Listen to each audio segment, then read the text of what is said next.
Hola amigos, soy Darwin, pastor de MCC. Mi oración es que el mensaje que está por escuchar contribuya al crecimiento de tu fe, te haga más semejante a Cristo y te inspira a vivir en la misión de Dios en medio de tu generación. Si de alguna manera la exposición de la palabra edifica tu corazón, háznoslo saber a través de un comentario o envíanos un mensaje. Nuestra intención no es sustituir la enseñanza bíblica que debes escuchar de tu pastor cada fin de semana, sino contribuir con tu iglesia local para el desarrollo de tu fe. Gracias por conectarte con la familia de MCC. Gracias por escuchar esta palabra. Desde MCC te bendecimos. Si tienes su Biblia allí, por favor, busque junto conmigo Éxodo capítulo 3. Éxodo capítulo 3. Delante de nosotros tenemos un pasaje, una historia que para mí es de las mejores, más grandes y extraordinarias de todo el Antiguo Testamento. El llamamiento de un siervo de Dios queda bien ilustrado por esta historia de Moisés.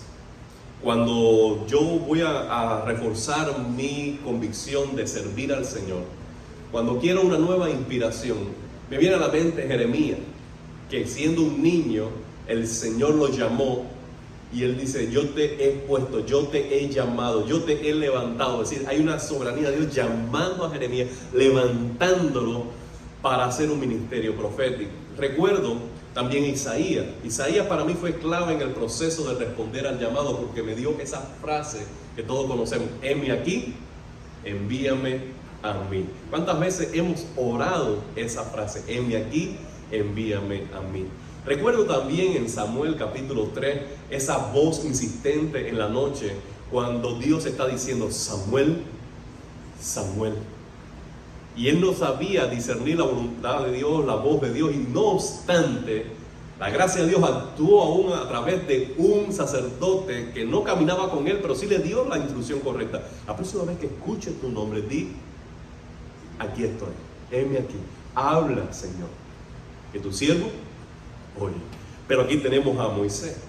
Moisés no solamente nos da un evento, un incidente, un acontecimiento como los anteriores, nos da todo un relato, todo un diálogo de esa experiencia con Dios. Y nos podemos ver muy bien ilustrado en Moisés, en cómo responder a la invitación de Dios. Justin nos estaba ayudando, ilustrándonos cómo él está respondiendo al llamado de Dios, al ministerio pastoral. Pero déjame decirle esto. El llamado de Dios, cuando nosotros escuchamos el término llamamiento de Dios o llamamiento divino, hay al menos dos grandes temas que se abren. Primero, Dios llama a todos los hombres en todo lugar por medio del Evangelio a arrepentirse y a creer en Jesucristo. Cuando se enuncia el Evangelio, es el momento en que Dios está llamando a los hombres a creer y arrepentirse. Ahora, hay un segundo llamamiento y es llamamiento ahora al servicio. Y este llamamiento también es general, pero para los creyentes. Dios llama a hombres y mujeres de cualquier edad, en cualquier terreno, en cualquier profesión, a hacer un servicio, una carrera para su gloria. Y quiero abrir aquí bien el abanico. Para responder al llamamiento al servicio, usted no necesita dedicarse al ministerio pastoral. No necesita necesariamente dedicarse a un ministerio que se desarrolla principalmente en el área de la iglesia. No, toda profesión, toda carrera, todo sueño que Dios siembra en tu corazón y que tú lo pruebas en oración, que tú lo pruebas con el consejo de tus familiares y amigos y pastores y en la iglesia, y que tú dices, Dios me está dando esta carrera, esa vocación es el llamamiento de Dios para servirle allí donde tú estás. Por tanto, no hay algo más sagrado detrás del púlpito que detrás de una cocina. No hay algo más sagrado en la obra misionera, en las calles como en una oficina. No hay nada más sagrado que otro espacio, porque todo es para la gloria de Dios. Es más, fíjense, cuando Pablo habla del término de vivir para la gloria de Dios, dice algo tan básico. Dice, ya sea que comamos, o que bebamos, o hagamos cualquier otra cosa, vamos a hacerlo para la gloria del Señor. Y Colosenses capítulo 3, 17 dice también, y todo lo que hacéis, fíjense, todo lo que hacéis, sea de palabra o de hecho, hacerlo como para el Señor, hacerlo para la gloria de Dios, porque de Él recibiremos la recompensa. Por tanto, al hablar ahora de llamamiento para servir a Dios, quiero que tú te sientas muy aludido, porque Dios te está llamando a ti para servirle a Él. Le voy a dar otro avance. Miren, la vida de Moisés, relatada del capítulo 1 al capítulo 5 de Éxodo, es una ilustración de lo que Dios va a hacer luego con Israel desde el capítulo 6 al capítulo 40. La manera en que Dios está tratando con Moisés en particular, va a tratar después con el pueblo en general. Le voy a dar solamente un ejemplo. Dios llamó a Moisés, ¿dónde? ¿Dónde le habló? Dice el pasaje, en el monte de Dios. Pero cuando Moisés subió al monte, que vamos a leer ahora, no se llamaba monte de Dios. ¿Cuándo se llamó monte de Dios? Cuando luego de la liberación el pueblo de Israel estaba en ese mismo monte y Dios estaba hablando al pueblo de Israel por medio de Moisés. Es decir, Moisés salió de Egipto, estuvo en el desierto, Dios le habló en el monte. ¿Le suena?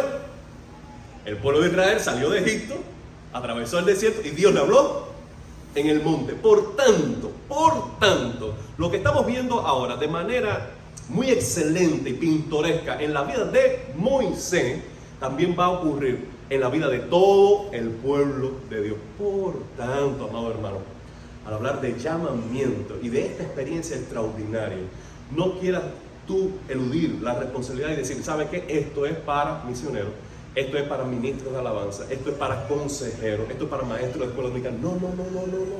Esta palabra es para todo el pueblo de Dios. De manera que tú no puedes eludir la voz de Dios que te está llamando para el servicio. No algún día, sino aquí donde tú estás y ahora. Capítulo 3 de Éxodo comienza. Un día Moisés estaba cuidando el rebaño de Jetro, su suegro, que era sacerdote de Madián. Les dejo de tarea. ¿Por qué se le llama a Jetro sacerdote de Madián? Si el sacerdocio quedó institucionalizado por la ley, por medio de Moisés en el monte Sinaí, ¿de dónde sale este sacerdocio? ¿Cómo se recibe esta herencia? Cierro paréntesis para que usted estudie luego. Llevó las ovejas hasta el otro extremo del desierto, hasta llegar a Horeb, la montaña de Dios. Estando allí, el ángel del Señor se le apareció entre las llamas de una zarza ardiente. Moisés notó que la zarza estaba envuelta en llamas, pero que no se consumía. Así que pensó, ¡qué increíble! Voy a ver por qué no se consume la zarza. Cuando el Señor vio que Moisés se acercaba a mirar, lo llamó desde la zarza. Moisés, Moisés, aquí estoy, respondió. Qué increíble esta historia. Qué increíble. Un día común y corriente, donde él estaba haciendo lo que acostumbraba a hacer, no tenía en agenda un encuentro con Dios. Levantarse, reunir las ovejas, salir a pastar, regresar a casa, comer, dormir. Para mañana, duplico el día en la agenda para no tener que volverlo a escribir. Un día común y corriente. Es más, así eran los días suyos, no en esa semana, sino ya hacía 40 años. Primeros 40 años Moisés en Egipto, los próximos 40 años Moisés en el desierto. Amado hermano mío, el desierto lo preparó para este encuentro. ¿Dónde habrían quedado sus sueños de libertador? ¿Dónde había quedado aquello que un día creyó de todo corazón, que nos dice Hebreo 11, que él estimó como mayor riqueza sufrir con el pueblo de Dios que gozar los placeres de Egipto? ¿Dónde quedó ese momento que dice Hechos capítulo 6? Esteban, él mató al egipcio creyendo que los hermanos suyos comprenderían que Dios los estaba llamando a él para libertarlo de Egipto. Todas las promesas, todas las cosas buenas que él creyó para este día ya habían sido canceladas. 40 años en el desierto se habían encargado de borrar ese sueño de su corazón. Pero Dios es fiel. Y lo que un día dijo, lo va a cumplir. Él no se arrepiente. Él no abandona. Él no cancela. Él está muy atento, guiando el hilo de la vida de Moisés hasta llegar a este momento. Moisés no sabía, Dios sabía. Moisés se había olvidado, Dios lo tenía presente. Aleluya. ¿Y qué hace Dios? Algo sencillo. Comienza a desatar este diálogo entre Dios y Moisés. Dios llamó su atención. ¿De qué forma lo hizo? Lo hizo prendiendo fuego a una zarza. La palabra zarza es para hablar de que era un arbusto sin importancia, que lo extraordinario que estaba viendo Moisés no estaba en el árbol, en el arbusto, en la zarza, sino en la acción de Dios sobre este elemento de la naturaleza. Déjame decirle que era muy común en el desierto que cualquier motica de paja prendiera fuego. El calor, el roce, prendía fuego en cualquier esquina del desierto. Así que él lo vio de reojo y dijo, otro más. Pero siguió y, espérate, está ahí. Y el hecho que no se consumía fue lo que le llamó la atención. Amado hermano, Dios se va a encargar, déjame decirte, de llamar su atención cuando tenga un plan construido. Va a llamarte la atención. A veces la atención de Dios la enmascara, la empaqueta, la presenta de una manera muy romántica. Un evento, una campaña, un pastor que te habla con voz gruesa al corazón. Y tú dices, Dios me tocó. Tú vas con lágrimas al altar y te enamoras allí del llamamiento de Dios. ¡Aleluya! Eso ocurre y es genuino. Pero otras veces el llamamiento de Dios no está envuelto así, sino que Dios usa a un anciano, a alguien que quizás tú no tengas un roce tan directo, pero que sí ha visto la gracia de Dios en tu vida, te llama aparte y dice, ¿has considerado que Dios está tratando contigo? ¿Has pensado alguna vez en esto que hiciste, hacerlo más a menudo? ¿Has pensado, en la mayoría de las iglesias, dice directo, aunque no es exactamente lo que Dios está haciendo contigo, pero te dicen, ¿has considerado ser pastor? ¿Por qué? Porque piensan que esta es la manera de responder un llamamiento. Pero aún cuando sea presentado de manera torpe, o es sincera y te siembra en tu corazón una inquietud y empiezas a ver a través de los ojos de otro lo que tú no conocías de la acción de Dios en tu vida. Si fulano lo dijo, pues déjame decirlo, tengo que prestar atención. Dios lo puede hacer a través de una experiencia en tu vida, una experiencia que te pones a veces al borde de un peligro, una enfermedad, un accidente, una situación crítica en que Dios te rescata, Dios te restaura, Dios te da nueva oportunidad y dice, ¿sabes qué? Hasta este punto yo no estaba caminando bien, pero si Dios me está dando esta oportunidad de misericordia, voy a usarla para bien. Rick, el pastor de esta iglesia, nos contó a nosotros una vez sentados a la mesa que él abandonó el ministerio por una etapa muy larga en su vida. Pero el día del 9/11, él tenía una oficina en las torres que cayeron. Su hijo le dijo, ¿sabes qué? El 9/11 necesito que tú recibas en casa un carro que yo voy a enviar. Entonces Rick despidió a toda la oficina y descansó durante la mitad del día para regresar en la tarde, simplemente para recibir un carro en casa. Bueno, déjame decirle que el primer avión impactó en el mismo nivel donde Rick tenía su oficina, en el mismo nivel.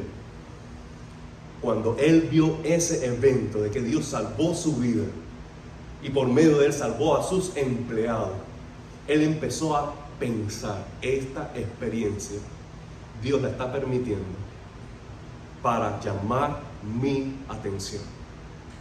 Así fue como comenzó el Espíritu Santo a tratar con su corazón y regresar a Miami y aquí asumir esta responsabilidad del ministerio pastoral.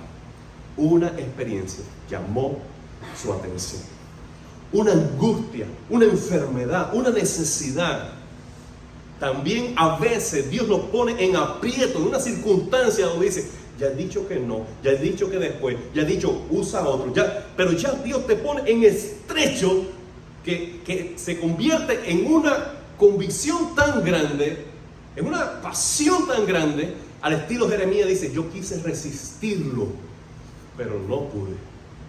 Yo quería hacer esto, yo quería hacer aquello, yo tenía mis planes, yo hice caso omiso, yo cancelé esta cita, esta respuesta, yo no quise escuchar más a este predicador, no quise reunirme más con esta persona, pero ¿sabes qué? Es algo tan agudo en el alma que no lo puedo soportar. Y rendido entonces uno va a la consagración. Déjame decirle esto, hermana y hermano, no importa el mecanismo que Dios use para llamar su atención. Si Él tiene un propósito contigo, y de hecho lo tiene, va a hablar a tu corazón y no vas a poder quitarte esa voz del alma, esa voz de la mente. Va a ser un tormento por su misericordia hasta que tú te rindas a su propósito. No vas a encontrar felicidad, realización, gozo. Si tienes el Espíritu y si conoces a Dios, no vas a estar tranquilo hasta que tú respondas al llamado de atención de Dios sobre tu vida. Una zarza prendió fuego. That's it. Ahora, cuando Moisés se va a acercar, vino una voz que le interrumpió. ¿Qué fue lo primero que dijo Dios? No te acerques. Y es paradójico. Porque por un lado, Dios está llamando su atención para que, para que vengan. Sin embargo, al acercarse dice, no te acerques. ¿Por qué? Sí, quiero que estés aquí. Quiero que vengas a una intimidad más cerca conmigo. Pero algo es imprescindible que ocurra antes de el encuentro con Dios. Quítate la sandalia que está en una tierra santa. Déjame decirle que esa tierra tenía el mismo componente químico de toda la tierra alrededor en el mismo monte. Ahora, ¿qué es lo que hacía? ¿Qué es lo que hacía santo ese lugar con un arbusto común? La presencia de Dios. Dios transmite su carácter santo a todo y a todos lo que entra en una relación directa con Él. Esa tierra era santa porque Dios estaba allí. El templo que luego construyó Moisés era santo porque Dios estaba allí.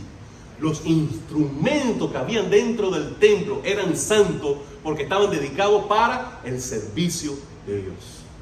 Era aceite, era perfume, era un plato, era cuchillo, eran tenedores, eran carderos, eran lámparas, eran cortinas. lo que podrías encontrar quizás con otro diseño en cualquier casa en Israel. Pero esto en particular era santo porque estaba en relación directa con el Dios que es santo, santo, santo. Ahora, para responder al llamamiento de Dios, para ser usado por Dios, tienes que entrar en esta frecuencia. La santidad te conviene. Dios no va a hacer nada contigo ni a través de ti, tú amando al pecado más que su gloria y la intimidad con Él. Él dice, yo quiero algo contigo, yo te estoy llamando a que responda, pero stop, toma un minuto, eso hay que resolver, eso hay que quitarlo de tu vida. Tienes que saber que mi llamamiento está condicionado a la comprensión que tú tengas que vas a servir a un Dios que es santo. ¿Y él qué hizo?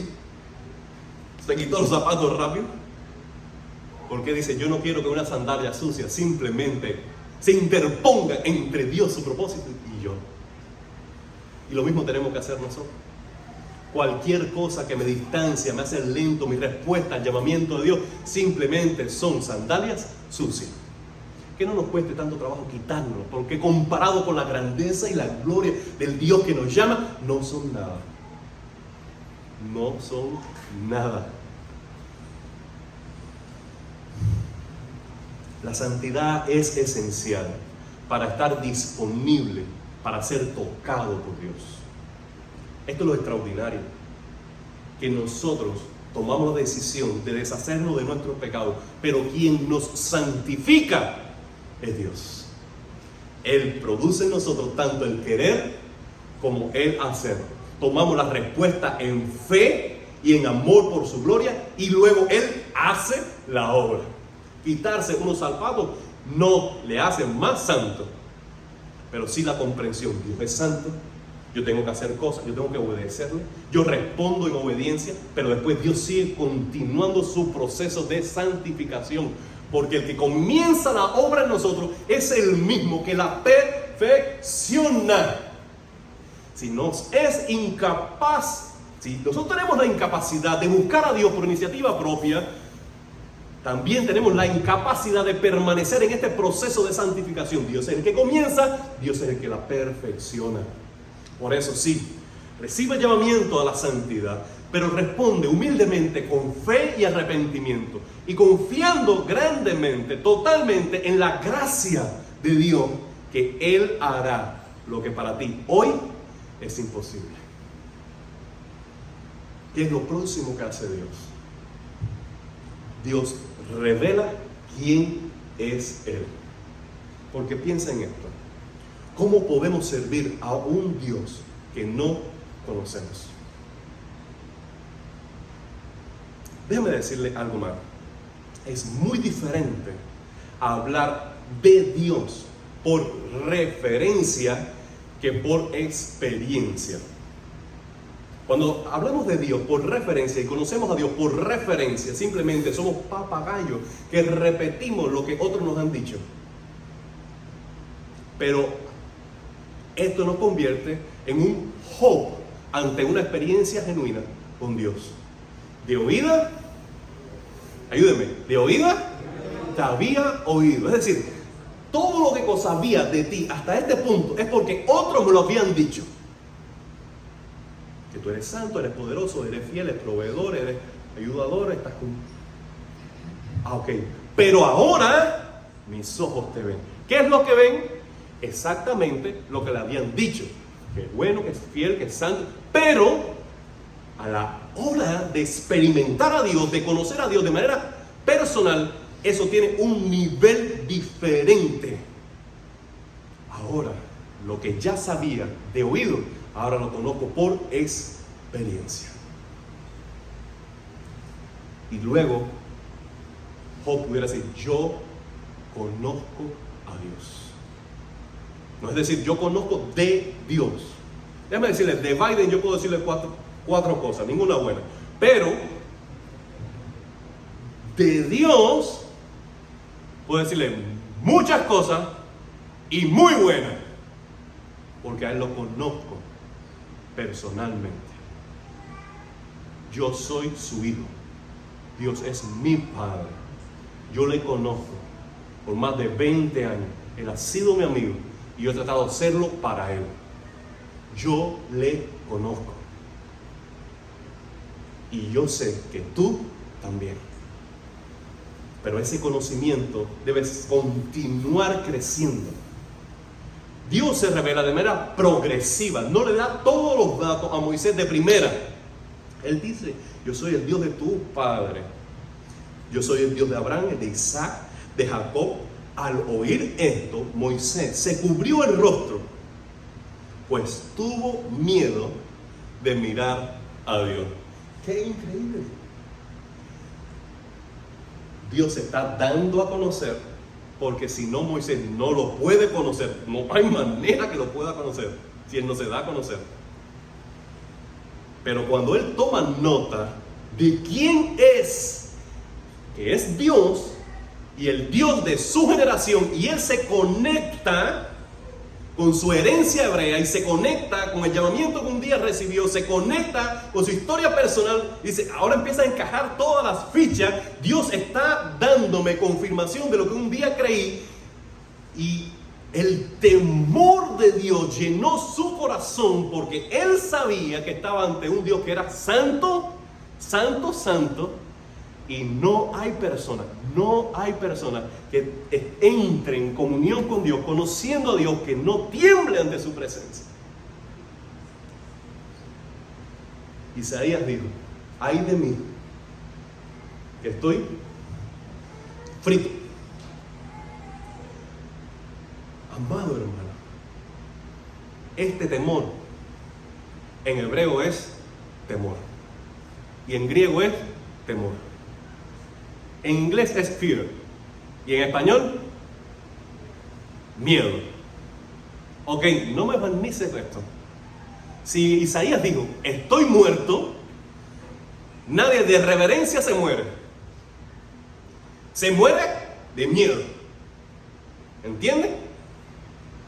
Cuando tú conoces a Dios y Él se revela quién es, y tú te reflejas en la grandeza, el poder, la santidad, la majestad, la luz de Dios, tú quedas expuesto, toda tu humanidad, tu carencia, tu debilidad, tus pecados, tus sombras, tus arrugas en el alma, todo queda desnudo, y tú dices: ay, mi madre. Porque ante Él todo hombre debe rendir cuenta, y por encima de Él nobody there.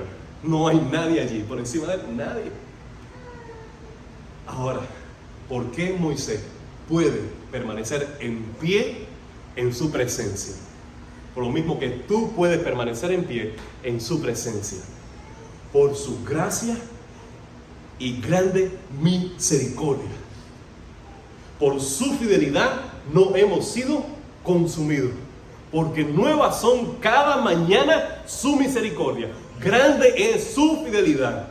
Y para nosotros que estamos al lado acá de la cruz, nos ha sido dada una ropa de justicia.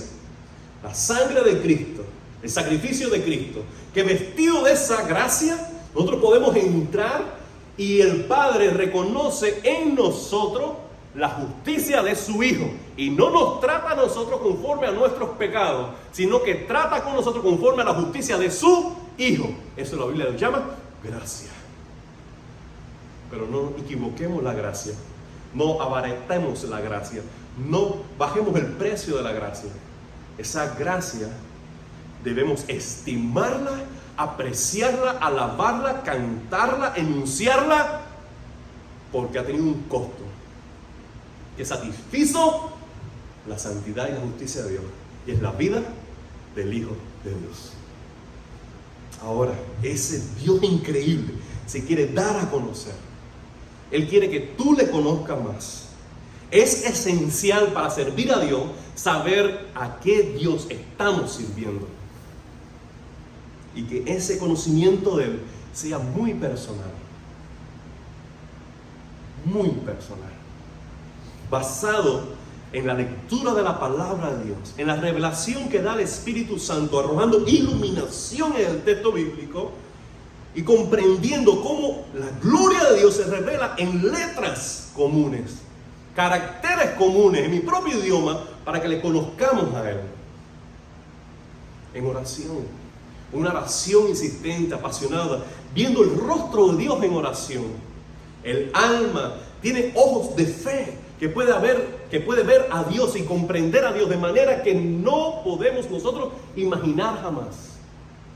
En la oración Dios se da a conocer, en la obediencia. Porque esto hay un ciclo en espiral, en crecimiento.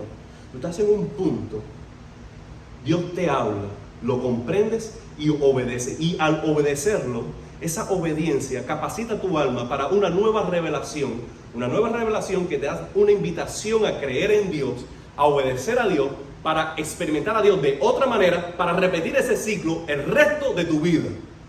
Dios se da a conocer, tú lo comprendes, tú lo crees, le obedeces y pasas al otro nivel. La obediencia es la condicionante principal para que Dios se dé a conocer más. ¿Por qué? Porque Él te ama. Te pudiera dar otras razones, pero porque Él te ama. Porque a quien mucho se le da, mucho se le demandará. Y el conocimiento que tenemos de Dios, que no vivimos, solo cuenta al final para condenación. Por tanto, Dios retiene el conocerlo más a Él por pura gracia, hasta que nosotros obedezcamos lo que ya sabemos de Él. ¿Tiene sentido lo que estoy diciendo? Pero al final Dios quiere que tú le conozcas. Y en la medida que tú le conoces a Él, en esa misma medida estarás disponible y estarás capacitado para servirle a Él. Porque al final cualquier ministerio que tú realices, en una cocina, en una oficina, en la calle, en el templo, es esto: conocer a Dios y darlo a conocer. No hay más. Ahora, cuando le conocemos, hay algo más que queda sobre la agenda de Dios.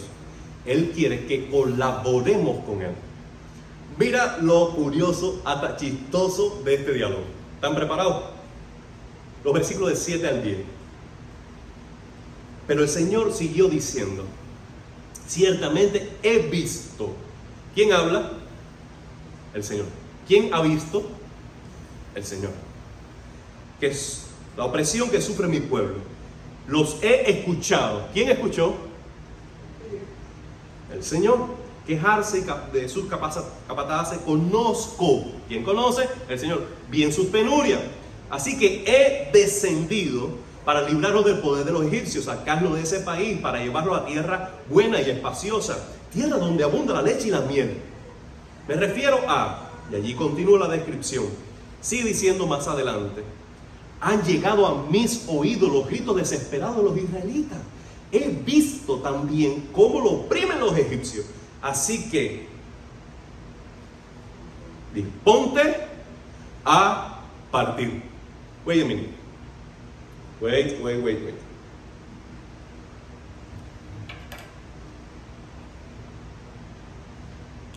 Ven acá, Señor. Tú no has visto, tú no has escuchado, tú no has decidido descender, tú no vas a liberarlo, tú no vas a introducirlo en la tierra. ¿Por qué me sacaste boleto? ¿Sin contar conmigo? Porque Dios es quien va a hacer la obra, pero Él está contando contigo.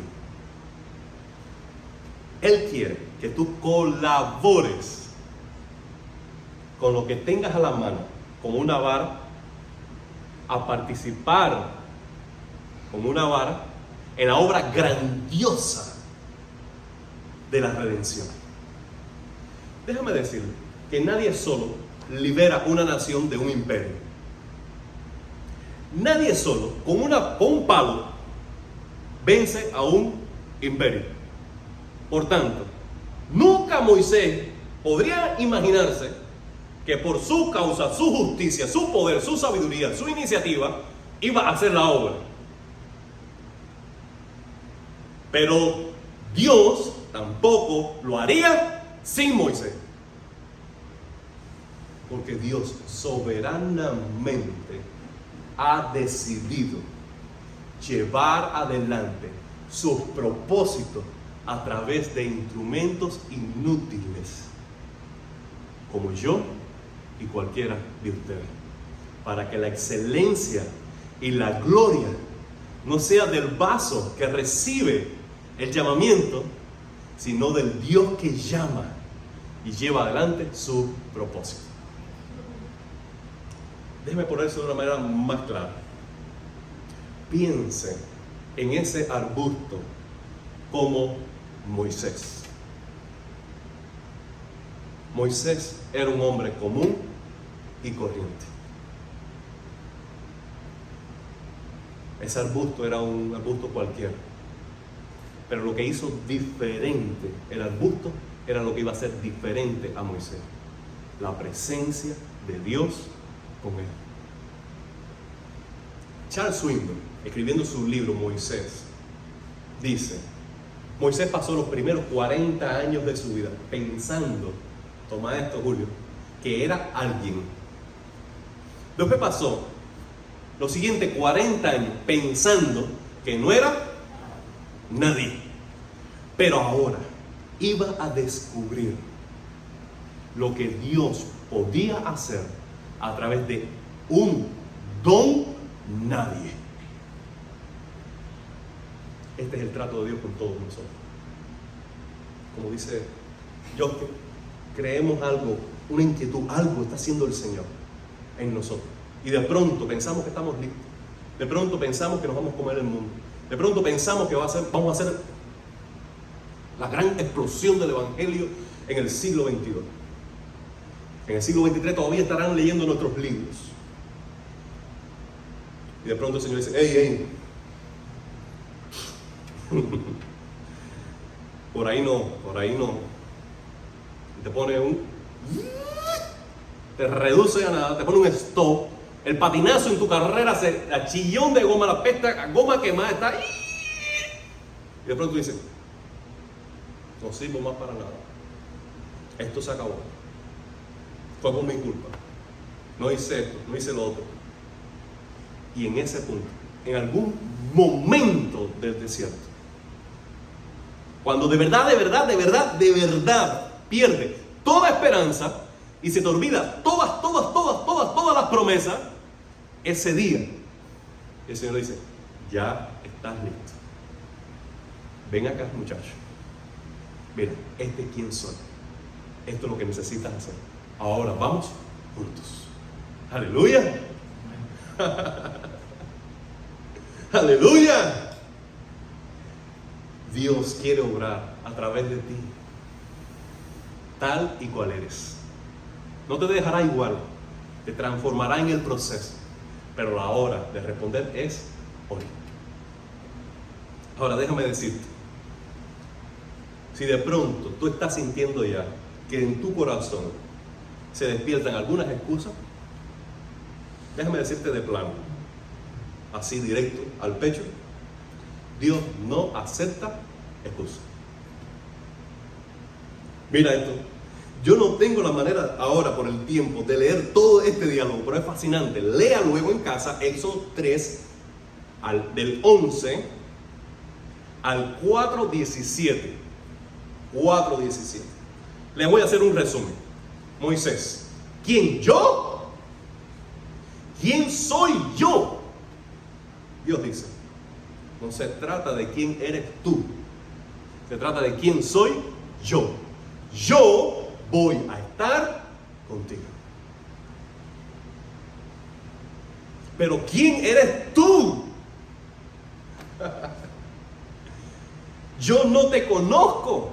Supongamos que yo llego y digo: fulano me envió. Yo soy quien soy. Dile: el yo soy me ha enviado. Señor, de verdad no me van a creer. Te voy a dar 3 señales Toma la vara, tírala al piso, se convierte en culebra. Tómala otra vez, se convertirá en vara. Si no te creen a esa, antes que me lo diga, te conozco, Moisés. Voy con la segunda. Saca la mano, va a convertirse en una mano leprosa. Vuelve a meter y sacar, estará sana como la primera. Y así fue. Pero si no te creen esa, porque te conozco, Moisés, toma agua del río del Nilo, derrámala, y al derramarla se va a convertir en sangre.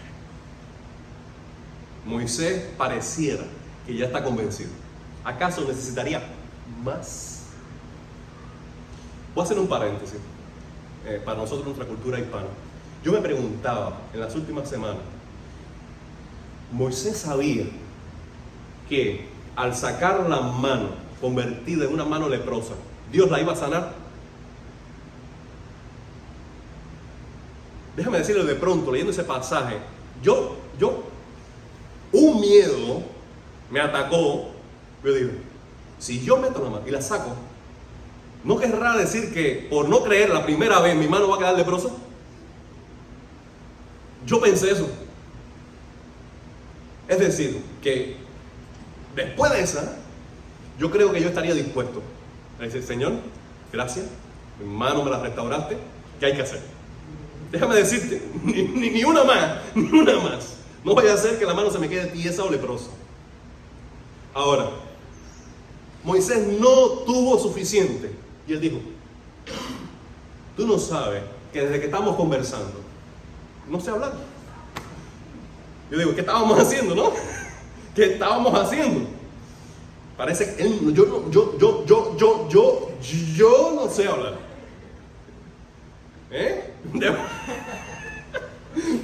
Se volvió bravo en el instante. Cualquier excusa a veces parece suficiente, pero no quiero. Déjame decirte esto, Moisés. Yo voy a estar con tu boca. Déjame decirte, si él dijo que estaría contigo, la presencia de Dios estaría con todo tu ser. Moisés debería recordar que la presencia de Dios estaría con él.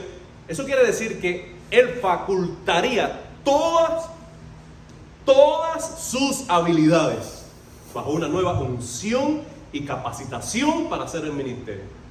No obstante, Moisés dijo una palabra más. Y creo que fue más sincero. Dijo, mira, Señor, envía a otro. Mira, de verdad, lo que pasa es esto. Yo no quiero ir. Envía a otro. Ay, mi madre. Dice Moisés, recuerden, es Moisés quien está escribiendo esto. Años después, Dios se enojó. Dios se enojó. ¿Qué habrá pasado? Que en ese instante Moisés dijo, oh, esto se puso malo. Dios se enojó. ¿Por qué? Dios no va a aceptar excusas. Dios tiene un plan contigo. Dios te está llamando. Eres responsable de responder a ese llamamiento. ¿No lo haces? Dios se pone bravo. Dios se pone bravo. Y dijo, yo te voy a dar a tu hermano Aarón para que te ayude. Y Moisés dijo, ¿cuál es el camino? ¿Cuál es la hora? ¿Cómo debo chequear y confirmar el vuelo? Me voy en el primer día. Al día siguiente ya estaba tomando camino. Él comprendió de alguna forma que con Dios no se puede tratar como se trata con un niño. A un niño tú le dices, mañana te voy a sacar. No lo sacas y te lo perdonas. Al día siguiente tú le puedes decir lo mismo y él va a seguir esperándote, creyendo que lo vas a sacar a pasear. Pero Dios no es un niño. Dios es un Dios digno de nuestro más alto respeto. Respeto. Déjame decirte finalmente, Él respondió, pero su respuesta condicionó, afectó, influenció la vida familiar. ¿Cómo quisiera que mis decisiones en el ministerio, todas consecuencias y todas implicaciones se limitaran a mí y a mi vida. Pero no pasa así. Cuando yo respondo con Dios, yo estoy arrastrando a Eliané, estoy arrastrando a Edna, estoy arrastrando a mis padres, estoy arrastrándolo a ustedes de alguna forma. Lo estoy arrastrando. Va a afectar la familia, tus respuestas al llamamiento divino. Lo va a hacer. Va a haber conversaciones difíciles, va a haber ajustes drásticos, va a haber ronchas, va a haber reconciliaciones, sanidad y nuevos comienzos.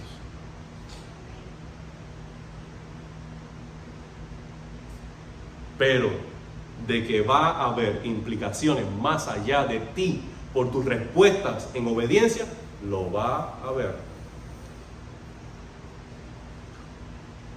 El suegro Jetro perdió su mejor empleado, perdió la cercanía de su hija que vivía con él. Ahora su esposa se fue, perdió la cercanía con la familia, tuvo que mudarse de ciudad, tuvo que exponerse a otra cultura. Su hijo Gerson tuvo que circuncidarse. Y voy a hacer un paréntesis aquí dentro de otro. Sucedió que de camino para Egipto, una noche, dice el texto, Dios se le apareció a Moisés y quería matarlo. Curioso, otro dato para seguir estudiando la Biblia. ¿Por qué quería Dios matar a Moisés si lo estaba mandando a Egipto? La esposa, muy lúcida, muy capaz, muy atinada, fue a donde estaba el hijo, lo circuncidó y puso el prepucio a los pies de Moisés, y así protegió a Moisés del juicio que venía. Ahora, porque era necesario este distintivo de pacto como pueblo de Dios. Pero déjame decirle algo más curioso. Matías, ¿cuándo se escribió la ley de la circuncisión para el pueblo de Israel? Esa es la señal del pacto que le dio Dios a Abraham. A Abraham. Entonces, ahora estaba Moisés incumpliendo una señal de pacto. Déjame decirle esto. Dios se toma tan en serio su pacto con su gente, que aun cuando Él tenga un propósito contigo, tengas un llamamiento y estés respondiendo en llamamiento, tú tienes que ser fiel a ese pacto. Porque Dios, tome nota de esto, si está tomando de algo nota, tome nota de esto. Dios no tiene favoritismo. No porque yo soy, no porque yo he hecho, no porque... Dios no tiene favoritismo. No tientes a Dios. No tientes a Dios. No hagamos como Sansón, me voy a salir de esta como otras veces. No. Cuidemos el pacto. Cuidemos el pacto. Y así llegó Moisés con su familia a Egipto. Un resumen de lo que le he dicho. Dios te está llamando. Te va a santificar. Se dará a conocer de una manera más íntima tu corazón. Trabajará en ti y a través de ti haciendo cosas extraordinarias que tú no eres capaz, pero que Él lo hará posible. Y toda esta aventura lo harás porque no va a aceptar excusas. Y tu familia estará implicada en tus decisiones espirituales. Es parte del precio. Ahora, ¿qué vas a hacer tú? Ya yo terminé de predicar. ¿Qué vas a hacer tú? Tienes solo dos opciones. Uno, rechazas o postergas responder al llamado de Dios. ¿Y sabes qué va a pasar? Tu vida se va a secar, volver estéril, vacío y toda tu existencia se empobrecerá de una manera inexplicable. Y Dios pondrá en pausa su trato contigo hasta que no tomes las decisiones que debes tomar.